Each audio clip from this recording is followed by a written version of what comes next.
14 मई 1948 में अंग्रेजी राज खत्म हो गया और इजराइल ने खुद को एक आजाद देश घोषित कर दिया। दूसरे विश्व युद्ध में यहूदियों के नरसंहार के बाद बचे खुचे यहूदियों ने भागकर यरूशलेम के आसपास पनाह ले ली थी। अरब के मुसलमानों ने इसका विरोध किया, जिसके बाद यहूदियों और अरबियों का युद्ध शुरू हो गया। इसी झगड़े के बीच संयुक्त राष्ट्र ने 19 नवंबर 1947 को फिलिस्तीन के 3 हिस्से किए थे, जिसमें इजराइल लस्तीन के रूप में 2 राष्ट्रों को मान्यता मिली, जबकि यरूशलेम को अलग राज्य बनाने की बात की गई। हालांकि बाद में इजराइल ने यरूशलेम को भी अपने देश में मिला लिया। इसके साथ ही अरब और इजराइल की दुश्मनी शुरू हो गई, जिसमें एक तरफ इजराइल अकेला था तो दूसरी तरफ इराक, लेबनान, सीरिया, मिस्र, लीबिया, यमन, सऊदी अरब और अन्य मुस्लिम देश थे। इस लड़ाई में इजराइल को सिर्फ अमेरिका का साथ मिला। मुस्लिम देशों ने कई बार अलग अलग तरीके से इजराइल पर हमला किया, लेकिन हर बार उन्हें मुंह की खानी पड़ी। ऐसा ही एक हमला जून 1967 को हुआ, जिसे 6 डेज वार कहा गया। इस युद्ध में इजराइल ने एक साथ मिस्र, जॉर्डन, सीरिया, इराक और सऊदी अरब को मात्र 6 दिन में पराजित करके अपनी ताकत दिखाई। पिछले 67 सालों में इजराइल ने 7 से ज्यादा युद्ध लड़े, जिनमें हर बार उसने ही जीत हासिल की। ज्यादातर दूसरे देशों ने ही उन पर हमला किया, जिसमें उन्हें मुंह की खानी पड़ी। 6 अक्टूबर 1973 को ऐसे ही हमले में सीरिया और मिस्र ने इजराइल पर अचानक उस समय हमला बोल दिया जब देश के लोग योम नामक त्योहार मना रहे थे। इजराइल ने भी तुरंत हमले का जवाब दिया, जिसके बदले में मिस्र और सीरिया को भारी नुकसान उठाना पड़ा।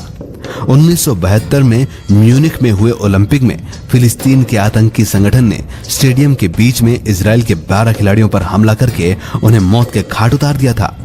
खेल जगत में इससे सबसे बड़ा हृदय विदारक घटना माना गया था, लेकिन इसके बाद इजराइल ने इसे अपने ऊपर लेते हुए अपनी सुरक्षा के इंतजामातों को कड़ा किया। उस समय इजराइल की प्रधानमंत्री रही गोल्डा मेयर एक एक करके सभी खिलाड़ियों के घर गई और उनके परिजनों से वादा किया कि इस वारदात में जो भी व्यक्ति शामिल है, उनमें से किसी को भी नहीं छोड़ा जाएगा।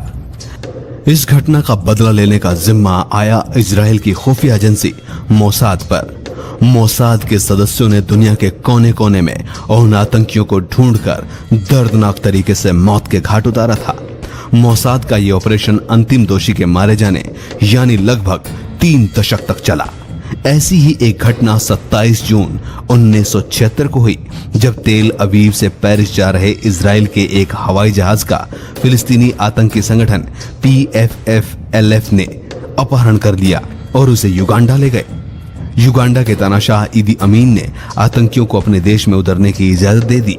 अपहरणकर्ताओं ने बंधक बनाए गए लोगों को छोड़ने के बदले फिलिस्तीन के आतंकियों की रिहाई की मांग की, लेकिन इजराइल की सरकार ने इसके बदले कमांडो कार्रवाई का विकल्प चुना, जिसके बाद दुनिया के सबसे खतरनाक मिशन को अंजाम दिया गया, जिसमें इजरायली कमांडोज और मोसाद के सदस्यों ने युगांडा जैसे देश में जाकर सभी अपहरणकर्ताओं को मारा और सभी बंधकों को सुरक्षित रिहा करवाया। मार्च 1978 में लेबनान के आतंकी संगठन PLO के आतंकियों ने 35 इजरायली नागरिकों की हत्या कर दी। इसका बदला लेने के लिए इजराइल ने लेबनान पर हमला कर दिया, जिसके बाद जान बचाने के लिए PLO के आतंकी देश छोड़कर भाग खड़े हुए, जबकि लेबनान की सरकार को भी इजराइल के सामने घुटने टेक गिड़गिड़ाना पड़ा। जून 1981 में भी इजराइल ने एक ऐसी ही घटना को अंजाम दिया, जिसे देखकर पूरी दुनिया हैरत में पड़ गई। असल में इजराइल को भनक लग गई थी कि तानाशाह सद्दाम हुसैन परमाणु हथियारों की खेप तैयार करवा रहा है।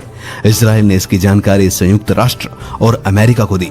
इराक पर दबाव पड़ा तो उसने ऐसी किसी प्लानिंग से साफ इनकार कर दिया, लेकिन इजराइल को पक्का विश्वास था कि सद्दाम अपने देश में परमाणु कार्यक्रमों को बढ़ावा दे रहे हैं। इजराइल ने इसके खात्मे के लिए खतरनाक मिशन को अंजाम दिया, जिसके बाद इजरायली सैनिकों ने इराक में घुसकर 8 जून 1981 को उन्होंने 16 परमाणु संयंत्र तबाह कर दिया। इजराइल को यहूदियों का देश कहा जाता है, जिसकी 80% से ज्यादा आबादी यहूदियों की है। इजराइल को दुनिया भर में यहूदियों के अधिकारों का रक्षक भी कहा जा रहा है। इसलिए इजराइल सरकार ने यह व्यवस्था कर रखी है कि दुनिया में कहीं भी कोई यहूदी पैदा होता है तो उसे जन्म के साथ ही इजराइल की नागरिकता मिल जाती है। इजराइल दुनिया का अकेला ऐसा देश है जो पूरी तरह anti ballistic missile defence system से लैस है। इसका मतलब यह है कि इजराइल पर कोई देश मिसाइल हमला नहीं कर सकता। ऐसा करने वाली मिसाइल इजराइल वापस उसी के देश में मोड़ देता है। इजराइल दुनिया के उन चुनिंदा देशों में से है जिनका अपना सैटेलाइट सिस्टम है और वो किसी से इसे साझा नहीं करता। इजराइल दुनिया का इकलौता ऐसा देश है जहां प्रत्येक नागरिक को सेना में शामिल होना जरूरी है। लड़कों के लिए इसकी न्यूनतम अवधि 3 साल जबकि लड़कियों के लिए 2 साल है। इजराइल दुनिया भर के देशों को हथियारों की सप्लाई करता है। सबसे उन्नत किस्म के हथियारों का निर्माण इजराइल में ही होता है। तो ये थी इजराइल की हिस्ट्री, इतिहास और